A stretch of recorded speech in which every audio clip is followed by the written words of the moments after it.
Më thuaj kur ke lindur të thëm nga çfarë sëmundje do të vuani. Shkencëtarët kanë zbuluar se 55 nga 1668 sëmundjet lidhen dukshëm me muajin e lindjes të pacientëve. Shkencëtari Nicola Taloneti studion diçka më ndryshe. Taloneti bashkë me ekipin e tij kanë kryer një studim që ka të bëjë me lidhjen e muajit të lindjes dhe zhvillimin e ndonjë sëmundje të caktuar.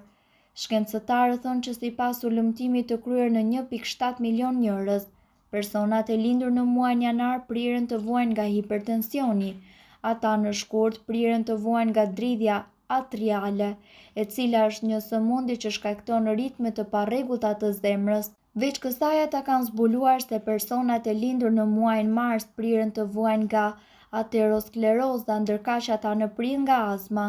Muaji tetor lidhet me sëmundje mendore, nëntori me infeksione të shpeshta dhe në fund dhjetori me bronkit.